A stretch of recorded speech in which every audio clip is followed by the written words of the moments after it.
Assalamualaikum everyone. So in this video we're going to do the pathogenesis of diabetes. ठीक है, सबसे पहले हम लोग जो है ना टाइप 1 डायबिटीज़ की जो है वो पैथोजेनेसिस करेंगे, फिर टाइप 2 की तरफ जाएंगे. ठीक है, अच्छा देखो, सबसे पहले टाइप 1 डायबिटीज़ मेलाइटिस जो होता है ना, ये हमें नॉर्मली हमें पता है ना कि इसमें होता क्या है. इसमें मेनली हमारे पास इंसुलिन बनता नहीं है या इंसुलिन की कमी हो जाती है. क्यों कमी हो जाती है? Because there is going to be destruction of the beta cells of the pancreas. ठीक है, अब beta cells of the pancreas की जब डिस्ट्रक्शन होती है तो इंसुलिन बनता नहीं है. अब डिस्ट्रक्शन किस वजूहत की वजह से होती है? ये मेनली ऑटो इम्यून डिसऑर्डर की वजह से होती है, मतलब ऑटो इम्यूनिटी बन जाती है अगेंस्ट आवर बीटा सेल्स. ठीक है, अच्छा अब हमारे पास इसमें क्या होता है कि कुछ जेनेटिकल मतलब अब इसकी कॉजेज़ की अगर आप बात करो ना, तो हमारे पास एनवायरमेंटल फैक्टर्स होते हैं और जेनेटिकल फैक्टर्स होते हैं. ठीक है, अब जेनेटिकल फैक्टर्स में क्या होता है कि हमारे पास म्यूटेशंस आती हैं. मेनली अब 3 टाइप ऑफ म्यूटेशंस आती हैं. ठीक है, सबसे पहले हमारे पास जो MHC क्लास 2 है उसकी म्यूटेशन आती है. ठीक है, और वो जीन जो MHC क्लास 2 को इनकोड करते हैं वो हमारे पास है HLA-DR4 एंड HLA-DR3. ठीक है, तो मेनली हमारे पास म्यूटेशन हो गई है HLA-DR4 और HLA-DR3 की. ठीक है, इसके अलावा हमारे पास म्यूटेशन होती है इंसुलिन जीन इनकोडिंग इंसुलिन, वो जीन्स जो इंसुलिन को इनकोड कराते हैं. ठीक है, and third we are gonna have mutation इन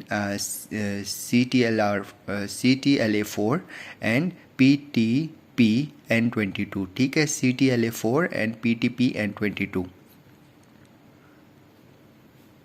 अच्छा, अब कुछ जो इन्वायरमेंटल फैक्टर्स होते हैं, इन्वायरमेंटल फैक्टर्स में हमारे पास इन्फेक्शन हो गया है. ठीक है, अब जैसे फॉर एग्जांपल हमारे पास इन्फेक्शन होता है, जैसे माइक्रो ऑर्गेनिज्म बुक में जो दिए हैं ना, एक हमारे पास हो गया मम्स, रुबेला, कॉक्सैकी वायरस. ठीक है, अब ये जो बॉडी में इंटर हो जाते हैं ना, तो इनका जो स्ट्रक्चर होता है ना, इनका स्ट्रक्चर ऑलमोस्ट सिमिलर होता है to that of the beta cells of the pancreas. ठीक है, जो बीटा सेल्स का स्ट्रक्चर होता है ना, तो उन्हीं की तरह इनका स्ट्रक्चर होता है. ठीक है, मॉलिक्यूलर मिमिक्री की बात आ गई है. ठीक है, तो ऑब्वियसली बॉडी जो है उनके अगेंस्ट जो है वो एंटीबॉडीज़ बनाएगा. ठीक है, अब एंटीबॉडीज़ जो होंगी वो जाके एंटीबॉडीज़ जो होंगी कंफ्यूज हो जाएंगी कि कौन सा माइक्रो ऑर्गेनिज्म है, कौन सा बीटा सेल है. ठीक है, तो वो बीटा सेल्स के साथ जाके कंबाइन हो जाएंगी, वो बीटा सेल की डिस्ट्रक्शन करना शुरू हो जाएंगी. तो अल्टीमेटली हमारी बॉडी की बीटा सेल्स की ऐसे डिस्ट्रक्शन शुरू हो जाएगी because of those infections agent. ठीक है, इसके अलावा हमारे पास क्या होता है कि इन्वायरमेंटल फैक्टर्स में एक, अगर हमारे इंटेस्टाइन का फ्लोरा भी ख़राब हो जाए, जिसको आप डिसबायोसिस कहते हो, और उस एबनॉर्मल फ्लोरा की वजह से भी हमारे पास जो है वो कंट्रीब्यूशन हो सकती है टू डायबिटीज़ मेलाइटिस टाइप 1. ठीक है, अच्छा अब हमारे पास एक चीज़ होती है जिसको हम कहते हैं सेल्फ टॉलरेंस. ठीक है, मतलब फॉर एग्जांपल अगर हमारी बॉडी में कोई चीज़ बन रही है, ठीक है, तो मतलब हमारी बॉडी में डिफरेंट सेल्स बनते हैं, टूटते हैं, बनते हैं, टूटते हैं. ठीक है, अब ऐसा तो नहीं होता कि हमारी बॉडी का जो अपना सिस्टम है, टी सेल्स वाला सिस्टम, वो हमारे अपने सेल्स के अगेंस्ट डिस्ट्रक्शन करना शुरू हो जाए. ऐसे नॉर्मली नहीं होता. ठीक है, ये सिर्फ ऑटो इम्यून डिजीज़ में होता है. ठीक है, लेकिन अगर हमारी बॉडी जो है वो अपने ही सेल्स के अगेंस्ट जो है वो एंटीबॉडीज़ बनाना शुरू कर दे और उसके अगेंस्ट काम करना शुरू कर दे, तो उसको आप कहते हो फेलियर ऑफ सेल्फ टॉलरेंस, मतलब सेल्फ टॉलरेंस के अगेंस्ट फेलियर हो जाता है. ठीक है, अच्छा इसके अलावा हमारे पास कुछ सप्रेसिव जीन्स भी होते हैं जो टी सेल्स को सप्रेस करते हैं. ठीक है, तो इसमें क्या होता है कि टी सेल्स जो सप्रेसिव टी सेल्स होते हैं उनकी भी हमारे पास एबनॉर्मेलिटी हो जाती है. तो अल्टीमेटली टी सेल्स सप्रेस नहीं होते और टी सेल्स बहुत ज़्यादा फंक्शन कर रहे होते हैं, बॉडी के जो वो बीटा सेल्स होते हैं उनकी डिस्ट्रक्शन कर देते हैं. ठीक है, अच्छा अब हम आते हैं टाइप 2 डायबिटीज़.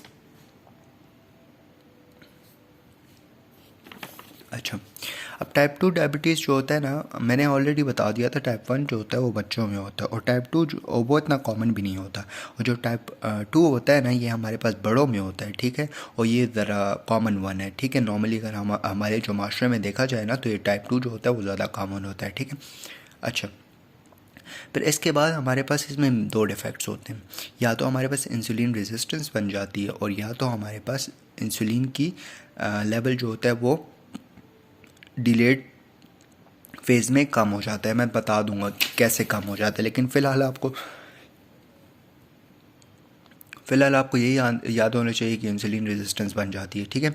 अब इसके कुछ फैक्टर्स होते हैं, एनवायरमेंटल फैक्टर्स होते हैं। एनवायरमेंटल फैक्टर्स में जैसे कि हमारे पास सेडेंटरी लाइफस्टाइल हो गई, बंदे की लाइफस्टाइल ठीक नहीं है, एक्सरसाइज वगैरह नहीं करता, अल्कोहल कर लेता है, स्मोकिंग वगैरह करता है, ठीक है, तो it can lead to your diabetes, ठीक है। इसके अलावा आपका कुछ जेनेटिकल वेरिएशंस भी हो सकती हैं, जैसे डायबिटोजेनिक एजेंट्स होते हैं, वो भी हमारे पास कॉज कर सकते हैं, ठीक है। अच्छा, अब हम आते हैं इंसुलिन रेजिस्टेंस, ठीक है। अब इंसुलिन रेजिस्टेंस में क्या होता है कि इंसुलिन रेजिस्टेंस मतलब कि बॉडी इंसुलिन को यूटिलाइज़ नहीं कर पा रही। ब्लड में तो इंसुलिन बहुत है लेकिन यूटिलाइज़ नहीं हो पा रहा, ठीक है। अब यूटिलाइज़ नहीं होगा तो उसकी वजह से क्या होगा, देखो, first of all for example अगर हम लिवर की बात करें तो लिवर नॉर्मली क्या करता है, एक तो लिवर हमारे पास ग्लाइकोजन की सिंथेसिस ज़्यादा करवाता है, ठीक है, और ग्लूकोनियोजेनेसिस नॉर्मली रिड्यूस रखता है जब ग्लूकोज का लेवल ज़्यादा होता है, ठीक है। लेकिन जब इंसुलिन अपना काम नहीं कर पाता तो ग्लाइकोजन की जो है वो सिंथेसिस नहीं होती, ठीक है, और ग्लूकोनियोजेनेसिस ज़्यादा से ज़्यादा होती है, ठीक है। इसकी वजह से हमारे पास ग्लूकोज का लेवल और भी ज़्यादा हो जाता है, ठीक है। इसके अलावा अगर आप मसल्स की बात करो तो मसल्स में हमारे पास जो ग्लूट चैनल्स होते हैं, ठीक है, वो इंसुलिन डिपेंडेंट होते हैं, ठीक है। इंसुलिन अंदर जाता है तो हमारा इंसुलिन जो है वो काम करता है तो ग्लूकोज मसल सेल्स में जाएगा, वहाँ पे उसकी स्टोरेज भी होगी और वहाँ पे वो यूटिलाइज भी होगा, ठीक है। लेकिन अगर इंसुलिन नहीं होगी तो अल्टीमेटली हमारे पास मसल सेल्स जो होंगे वो ग्लूकोज को यूटिलाइज नहीं कर पाएंगे, ठीक है। थर्ड हमारे पास क्या होता है, एडिपोसाइट्स जो होते हैं, सही है, उसमें हमारे पास फ्री फैटी एसिड्स का लेवल ज़्यादा हो जाता है। फ्री फैटी एसिड्स का लेवल ज़्यादा क्यों हो जाता है, क्योंकि लाइपोलाइसिस जो होती है वो इंक्रीज़ हो जाती है, ठीक है। अच्छा, लाइपोलाइसिस इंक्रीज़ हो जाती है तो फ्री फैटी एसिड्स का लेवल ब्लड में ज़्यादा हो जाता है, ठीक है। अब ओबेसिटी जो है वो भी हमारे पास एक डायबिटीज़ की एक कॉज करने का एजेंट है, ठीक है। देखो, ओबेसिटी में क्या होता है, फॉर एग्ज़ाम्पल हमारे पास ओबेसिटी जो है एक मेटाबॉलिक सिंड्रोम है, ठीक है। इसमें मल्टीपल डिसऑर्डर्स होते हैं, ठीक है। जैसे कि हमारे पास फ्री फैटी एसिड का लेवल ज़्यादा हो जाता है। क्यों ज़्यादा हो जाता है, क्योंकि हमारे पास एक मैं आपको बताता हूँ, देखो, सबसे पहले वो फ्री फैटी एसिड वाला बात में कर लेते हैं। फ़िलहाल ये देख लो, देखो, मेटाबॉलिक सिंड्रोम होता है, इंसुलिन की रेजिस्टेंस ज़्यादा हो जाती है, ठीक है। दूसरा हमारे पास ग्लूकोज इंटॉलरेंस पैदा हो जाती है और इसके अलावा CVS जो है वो साइड इफ़ेक्ट्स आते हैं, ठीक है।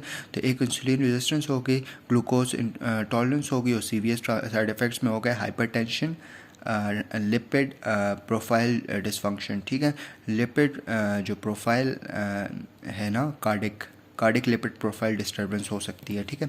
अच्छा, तो इसमें क्या होता है, बॉडी जो बंदा मोटा होता है उसकी फैट्स डिस्ट्रीब्यूशन जो होती है मेनली, एक तो हमारे पास विजरल डिस्ट्रीब्यूशन होती है और एक हमारे पास सेंट्रल डिस्ट्रीब्यूशन होती है, ठीक है। विजरल मतलब ऑर्गन्स पे और सेंट्रल मतलब टमी एरिया पे, ठीक है। तो ये भी हमारे पास कॉज कर सकती है डायबिटीज़, ठीक है। अब देखो, अब इंसुलिन रेजिस्टेंस या हमारे पास जो है वो ओबेसिटी, डायबिटीज़ कैसे कॉज करते हैं। सबसे पहले क्या होता है, फ्री फैटी एसिड का लेवल ज़्यादा हो जाता है। फ्री फैटी एसिड का लेवल कैसे ज़्यादा होता है, अब नॉर्मली हमारे पास एडिपोज टिश्यूज़ होते हैं, ठीक है, वो उनकी ब्रेक डाउन होती है नॉर्मली, ठीक है, जितनी रिक्वायरमेंट होती है, और वो कन्वर्ट होते हैं फ्री फैटी एसिड में in the presence of enzyme H hormone sensitive lipase, ठीक है। एडिपोज जो होता है वो कन्वर्ट होता है फ्री फैटी एसिड में in the presence of enzyme hormone sensitive lipase, ठीक है। और ये एंजाइम जो होता है ना, ये हमारे पास रेगुलेट होता है, ठीक है, बाय इंसुलिन, ठीक है। मतलब अगर इंसुलिन होगा ना तो ये कंट्रोल हो जाएगा, मतलब ये कन्वर्जन नहीं होगी, ठीक है। लेकिन ऑब्वियसली अगर किसी बंदे में इंसुलिन की डेफिशिएंसी है तो ये एंजाइम जो है वो अनकंट्रोलेबली काम करता रहेगा, फ्री फैटी एसिड का लेवल ज़्यादा हो जाएगा, ठीक है। अच्छा, अब फर्स्ट तो हम लोगों ने कह लिया फ्री फैटी एसिड का लेवल ज़्यादा हो गया। दूसरा ये होता है कि हमारे पास जो एडिपोसाइट्स होते हैं ना, वो डिफरेंट जो होते हैं हार्मोन रिलीज़ करते हैं, ठीक है। वो हमारे पास दो टाइप के हार्मोन्स हो सकते हैं। ऐसे हार्मोन भी हो सकते हैं जो इंसुलिन की जो सेंसिटिविटी है उसको ज़्यादा से ज़्यादा कर दें, ठीक है, जिसकी वजह से ब्लड का ग्लूकोज लेवल कम हो जाए, ठीक है। तो उस एंजाइम्स को आप कहते हो एडिपोनेक्टिन, ठीक है। और इसके अलावा और ऐसे हार्मोन्स भी हो सकते हैं, ठीक है, जो रिलीज़ होते हैं जो हमारे पास इंसुलिन की सेंसिटिविटी को कम कर देते हैं, अल्टीमेटली ग्लूकोज का लेवल ज़्यादा हो जाता है। उनका नाम बुक में नहीं दिया हुआ, ठीक है, तो लेकिन एडिपोकाइंस और एडिपोनेक्टिन को याद रखना है, ठीक है। अच्छा, इसके अलावा हमारे पास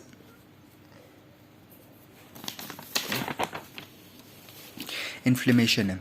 इन्फ्लेमेशन क्या होता है कि हमारे पास फॉर एग्जांपल इन्फ्लेमेशन हो जाए ना, तो इन्फ्लेमेशन की वजह से हमारे पास टैक्स का लेवल ज़्यादा हो जाता है। मैं बुक में डायग्राम भी है, वो भी आपको दिखा दूंगा, बड़ी प्यारी बनाई हुई है रॉबिन्स में, ठीक है, वो भी कर लेंगे, ठीक है। अब जब इन्फ्लेमेशन होती है ना, तो इन्फ्लेमेशन में हमारे पास ट्राइग्लिसराइड्स का लेवल ज़्यादा हो जाता है। अब ट्राइग्लिसराइड्स होते हैं वो इनगल्फ्ड हो जाते हैं बाय मैक्रोफेजेस, ठीक है। अब मैक्रोफेज जो होते हैं वो हमारे पास डिफरेंट इन्फ्लेमोसोम्स को रिलीज़ करते हैं, और इन्फ्लेमोसोम रिलीज़ करने की वजह से हमारे पास डिफरेंट इन्फ्लेमेटरी कैस्केड स्टार्ट हो जाता है। उसकी वजह से हमारे पास डिफरेंट इंटरलेकिन बीटा वगैरह हो गया, डिफरेंट साइटोकाइंस वगैरह रिलीज़ हो जाते हैं, ठीक है। एंड मोर इन्फ्लेमेशन और हमारे पास इंसुलिन रेजिस्टेंस और भी ज़्यादा हो जाती है, ठीक है। अच्छा, क्या क्या इंसुलिन रेजिस्टेंस किन की चीज़ों की वजह से ज़्यादा हो रही थी? एक फ्री फैटी एसिड की वजह से, एक एडिपोकाइंस जिसमें एडिपोनेक्टिन वगैरह आ गया होता है, एक इन्फ्लेमेशन हो गई, ठीक है। अच्छा, फिर इसके बाद हमारे पास जो है वो इंसुलिन रेजिस्टेंस की बात करते हैं ना। डायग्राम मैं आपको दिखा देता हूँ बुक वाली, फिर आगे जाते हैं। देखो, सबसे पहले हमारे पास क्या था, ये एडिपोज टिश्यू था, ये हमारे पास फ्री फैटी एसिड में कन्वर्ट हो गया।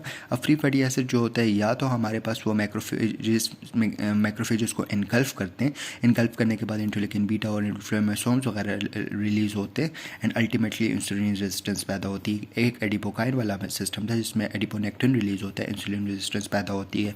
और थर्ड जो था इन्फ्लेमेशन वाली बात थी कि हमारे पास इन्फ्लेमेशन भी हो गया, यस, फ्री फैटी एसिड भी हो गया, और हमारे पास एडिपोकाइंस भी हो गया, ठीक है। अब इसमें एक और बात रह गई है, वो हम लोग बीटा सेल डिस्फंक्शन करते हैं, तो फिर उसके बाद हम लोग डिस्कस कर लेंगे। इस वीडियो को यहीं पे ख़त्म करते हैं, और बाकी जो है हम लोग नेक्स्ट वीडियो में करेंगे। Thank you.